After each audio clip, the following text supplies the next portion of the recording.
You're listening to the Outpost Podcast with Dr. Ray Mitch.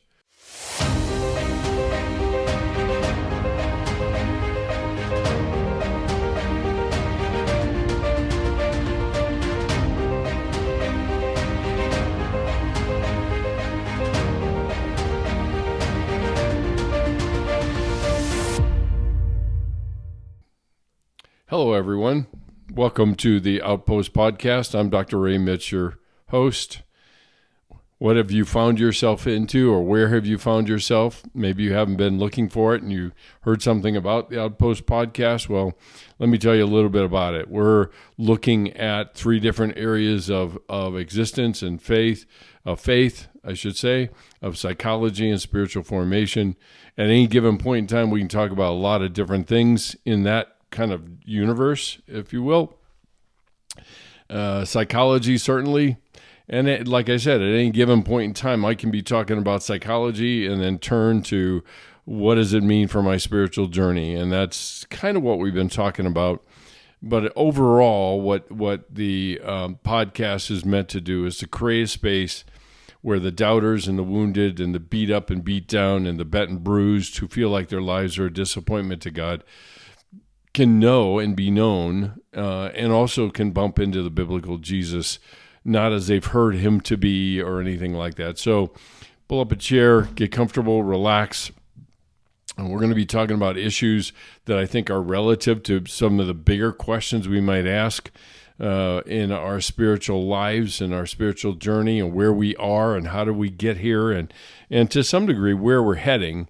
And so there are two key principles that I have mentioned with each of these episodes that I've been walking through.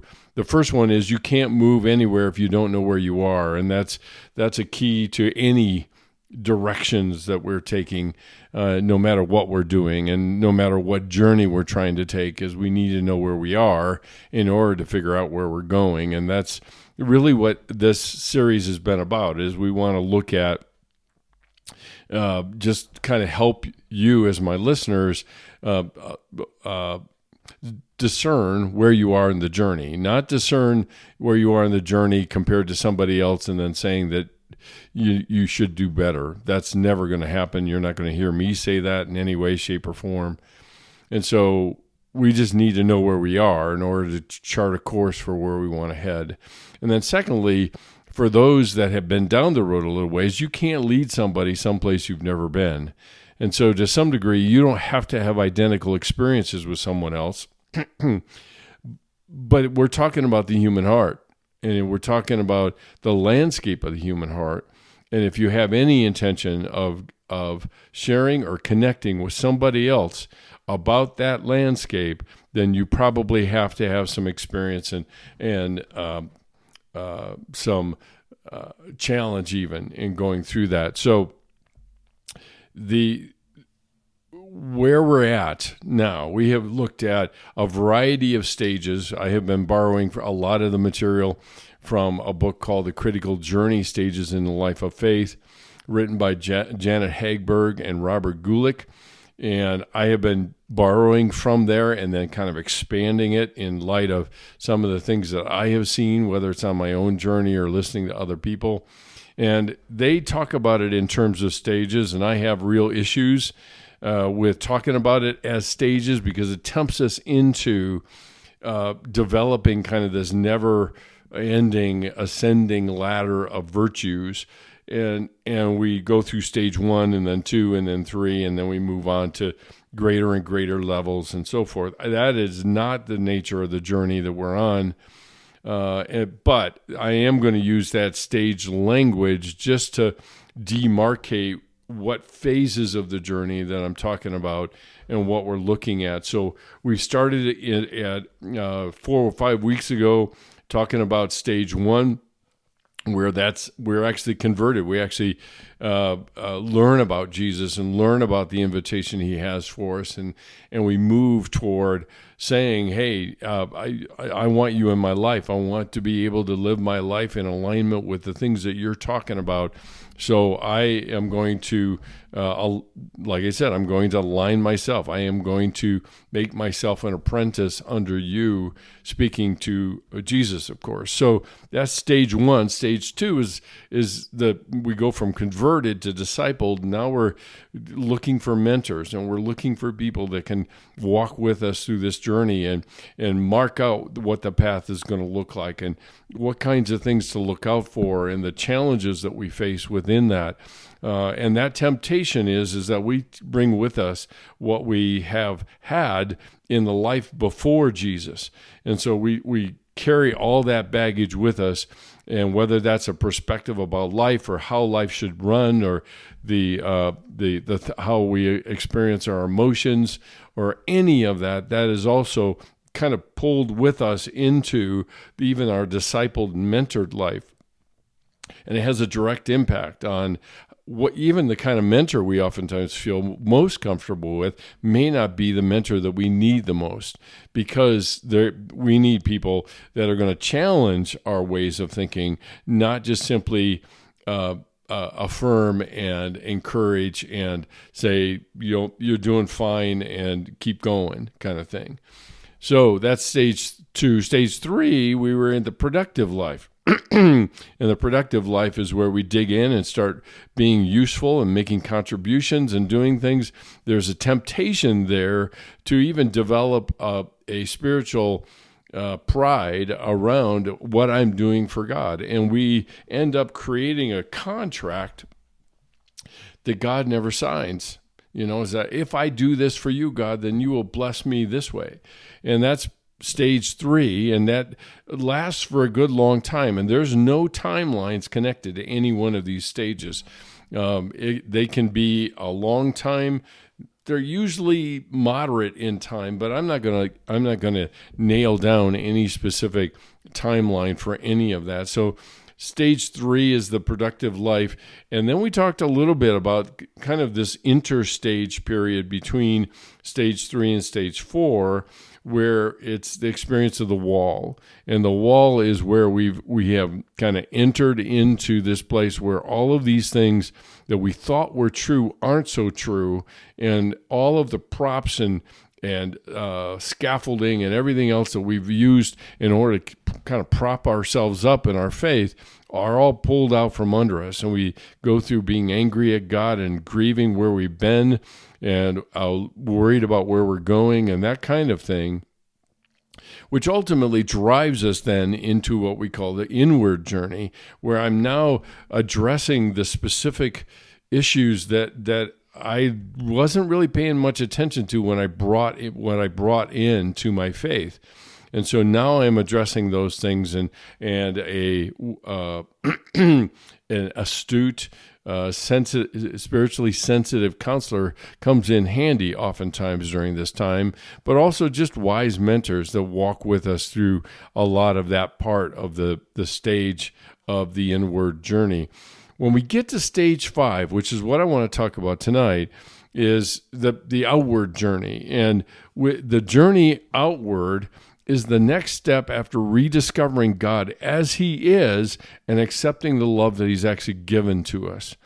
And that takes time. The acceptance of love sounds so easy, but it takes some time because it requires us to let go of our semblances of control that we use to make life predictable, to make life comfortable for us.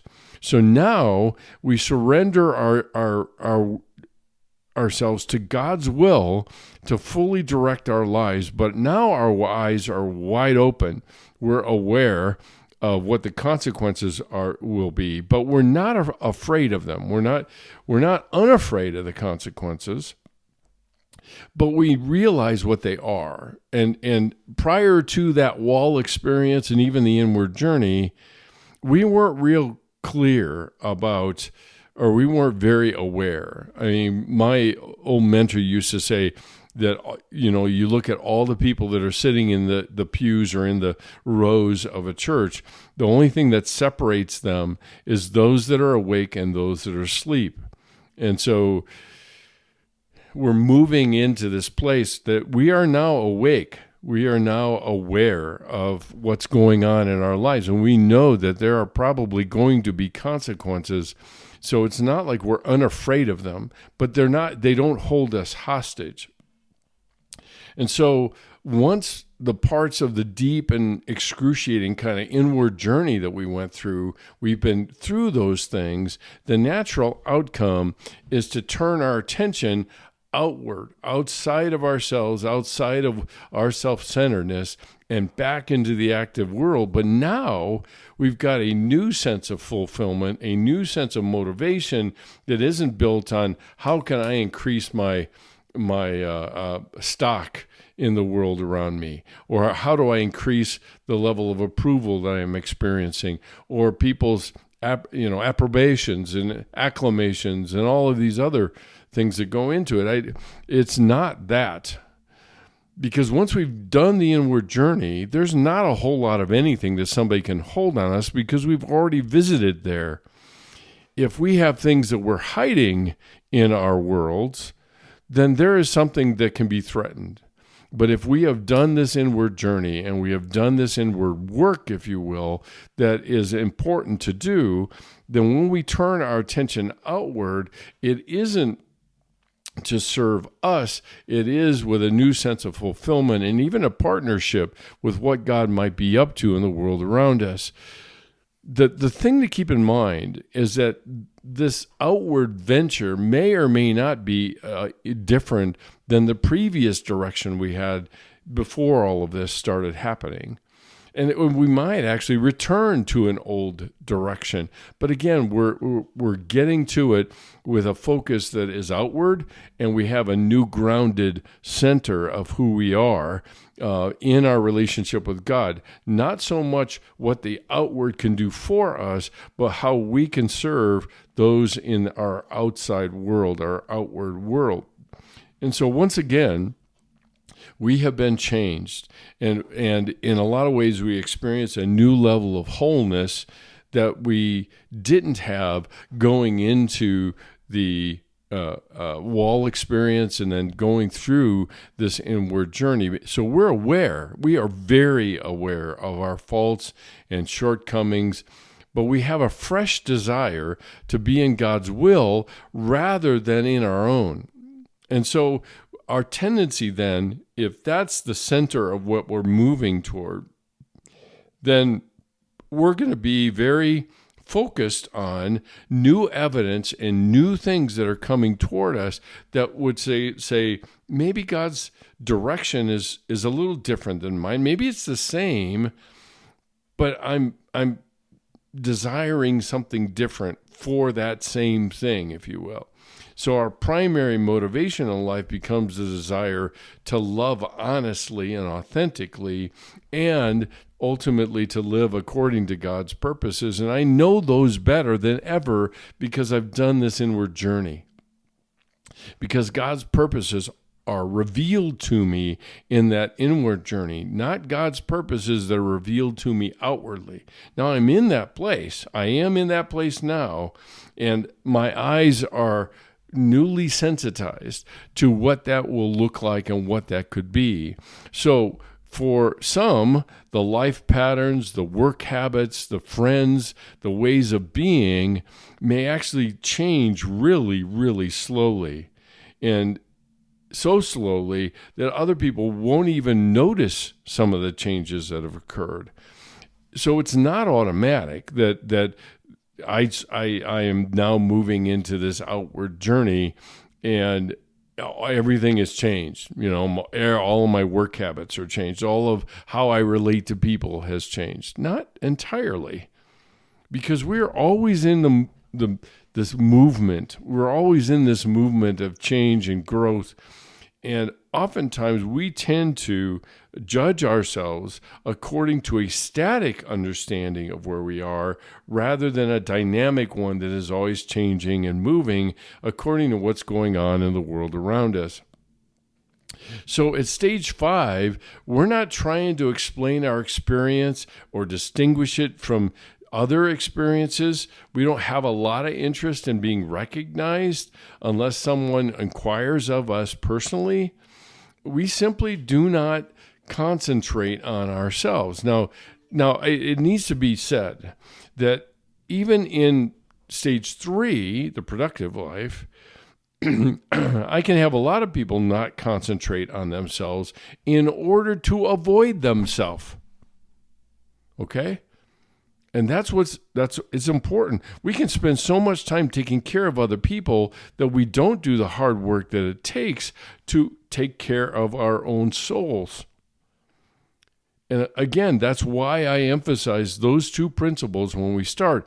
I can't lead somebody someplace I've never been. If I have not been in this world of learning how to care for and walk this landscape, then how in the world can I do that with somebody else? And so it's not often that you have somebody in this outward journey who hasn't gone through that. And a lot of that is stripped away so that their lack of concentration or obliviousness to themselves isn't an attempt to avoid anything. It just occurs to them less and less. And so it is very easy to not really notice the people who are at this stage 5, if you will. And they like being in the background. They're there. They like to meet people that are in the background. And so oftentimes it's easy to confuse people at this stage 5, with those at stage 2, because both are surrendering in different ways. They're in the active state of surrendering in different ways. But in stage 2, we surrender to that life of which we are sure, and in stage 5 we surrender to that life purpose which we have yet to know or understand. Because in stage 5 we're moving toward grasping, accepting, and embracing, trusting God in the fullness of who He is, which means I'm not going to know everything about my purpose, my life purpose. It will reveal itself in time. And in my own experiences, that certainly has been the case, because I started out my career as a career psychologist and working with people. That's all I thought it was ever really going to be. There was a minor variation off of that when I started working in the mission world. But to now be in academics and teaching, that was a reveal of my life purpose that I never really considered. I had people say that I would be good at that, but I didn't believe them, quite honestly. I thought that they were naive and just being flattering. So at stage 5, we at times may be very vulnerable and unclear about what our lives and our direction is. The thing that's different between stage 2 and stage 5 is there's a certain calmness about that. There's a certain inner peace about it that to many people is just downright mystifying. It's like, why? Surely you're getting kind of worked up about not entirely knowing. And sometimes the person says, no, not really. And it's not a naive, God's got this kind of thing. It's more of, I know the relationship I have with God, and I count on that, and it'll be revealed to me at the time that I need it to be revealed. And until that time, then I can rest in where I'm at. That's the calmness that I was talking about. So we know that this very lack of clarity, God is just fashioning and bringing out of this lack of clarity, showing us what our call is. And see, this is the thing, and I think what oftentimes sabotages so much of people's journeys is the demand for clarity and a demand for a map. And if I don't have the map, then I will make a map so that I have some sense of clarity. But clarity and certainty war against trust. And that's what stage 5 is oftentimes characterized by, is this trust, this implicit trust of God's purposes and what he has for us and all of that. So now loved and accepted by God, the person now possesses a compelling call to live as the apprentice of Jesus. And wherever that takes him or her, that's the direction they're going to go. They don't really entirely know what that is going to be, but that's okay. That's okay. And ultimately, I think during this stage, a person discovers their true vocation, and namely serving the interests of others for Jesus' sake, whatever that looks like. In my case, it was teaching, and it was teaching a specific age group. I taught in graduate school, so I had older students then, but I think pretty clearly most of feedback and most indications I've had is that this is exactly where I should be. This is what I'm supposed to be. This is who I'm supposed to be in this time. And so we discover our true vocation. Ministry and practice is now done not out of duty, but with a confidence and a calm, a restness, if you will, in it all. So a few highlights as far as the characteristics here of this stage. There's a renewed sense of God's acceptance in this stage. We grow into a fuller and fuller awareness that God truly loves us as we are, not as we should be, because we'll never be who we should be. And he loves us even though we are never entirely whole. And he loves us in our humanness.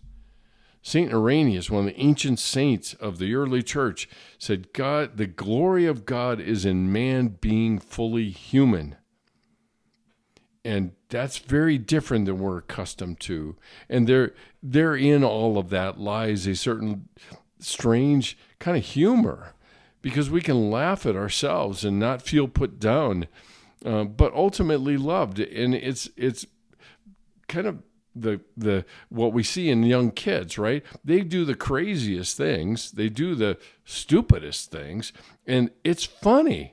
And us laughing at them doesn't make them bashful or ashamed or anything. If anything, they laugh right along with us because they think it's hilarious just seeing us laugh. And so we really do gain a renewed sense of God's unconditional love for us, seen both in the continuing and ultimate sacrifices God makes on our behalf. And that's really small things. I think in stage 5, our eyes begin to be open to the reality of what my mentor of mine used to say, and that is we live in a God-saturated universe. If we just open our eyes, we will see him very, very busy and doing things just to lay those in on our lives to say, I'm still here. I still love you. I'm still here for you. I haven't abandoned you, even though you may have to fight feeling abandoned.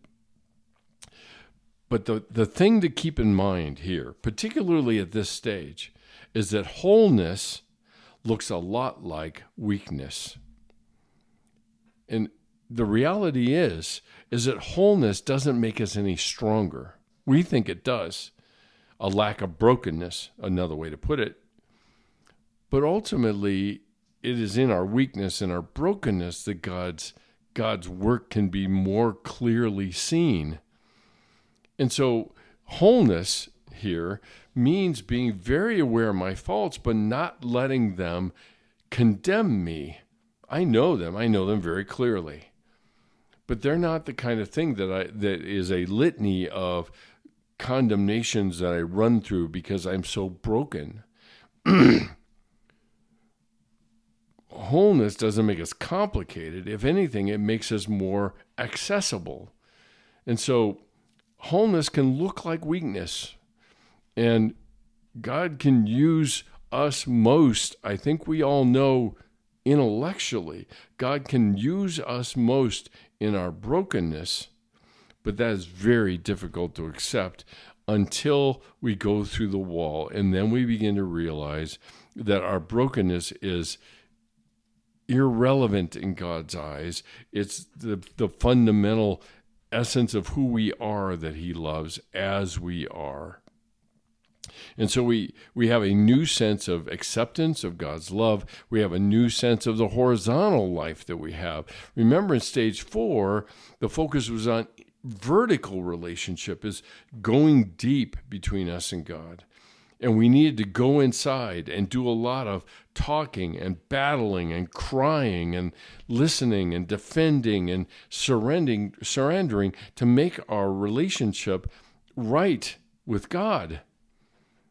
And it took a lot of effort. It's little wonder that we call that work, spiritual work. And that may even have meant some healing from our previous images of who God is in that. But the emphasis in stage 4 is very narrow, it's very intense, it's very vigorous, but it's also very vertical. At stage 5, all of the work that's gone into that healing that has occurred at stage 4, we continue to be healed, but we come alive in various ways, and the darkness is not holding us hostage anymore. It's seen as a fundamental component of our weakness or even our brokenness. And the movement at stage 5 is on the horizontal. It's outward. It's reaching out to other people from a sense of fullness and being loved rather than looking to people to help me feel loved. And that's a key. That is a big key to understand here, I think, as far as what we're talking about. So it's a natural process that we don't even recognize as is happening. A lot of times the people around us will notice that it's happening before we will. And sometimes they'll say, you have really changed. And we'll go, what are you talking about? And so people at this stage oftentimes are very surprised at the talents and skills and qualities that they are actually given to do the work that they are doing, that has been revealed to them in this stage 5. And so they move horizontally, and they find out that they are equipped to do that very thing. So the acceptance of God's love, the assurance or sense of movement horizontally, that we have been called to that. So the sense of a horizontal life. And then we have a sense of calling or vocation or ministry. And so we go horizontal, but we have a more clear sense of what is on this journey of ours. We don't know what the specifics are, but we can generally distinguish our wishes from God's wishes. And because of our discipline of communication with God through journaling and conversations with him and meditating on Scripture or the quiet reflection with God to discern what his Spirit is up to, that's what's going on here. And so there's this sense of vocation and calling, and then there's a concern and focus on others' best interest, not to the detriment of our own, but to have that be our focus. And that's what's key here. The focus is more on the process, not getting there, and on our role with others. And a lot of times what you'll hear people in stage 2 and 3 is talk about outcomes, what they're doing for God, rather than what God is doing in them. In stage 5, you will hear these same things. So we're aware of maintaining a healthy self-image, but it's not excluding the self.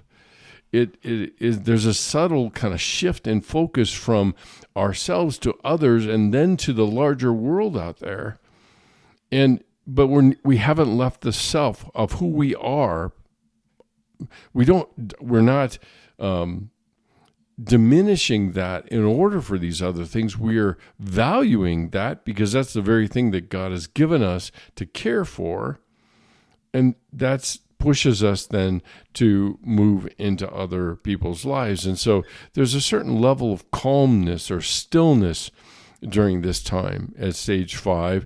There's a new longing just to be simply in God's presence and in God's fullness. And frequently during the day while we're in this kind of phase of our development, God's thoughts can be a part of our everyday thoughts all the time.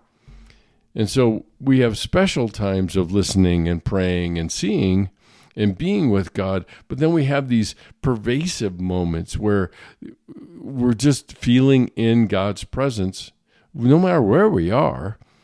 And the other thing about this is that even though we go through the kinds of things that I'm going through right now, having lost a dear friend of mine of 34 years just 3 weeks ago, and I can go through this loss and the pain and the sorrow and the grief that I feel and not feel like I'm losing touch with God.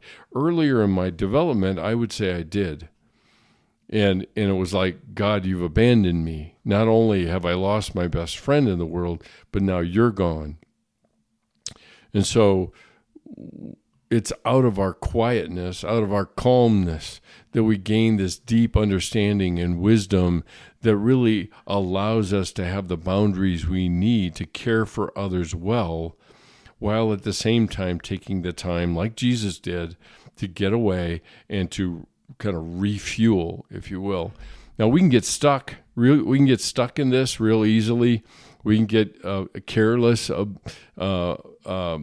take that back. We can get stuck in looking like we're out of touch with what's going on in the world around us, which is about producing and winning. It's not oriented toward that. And so I think a lot of times we can look less productive and a little isolated. And that's the danger here in some respects, is that we really end up being so heavenly minded we're no earthly good, as the old phrase used to go. And so there's always that danger, is it going a little too far. We're so taken with this world that we're living in and the relationship we have with God, is we forget about the horizontal nature of what we're talking about here.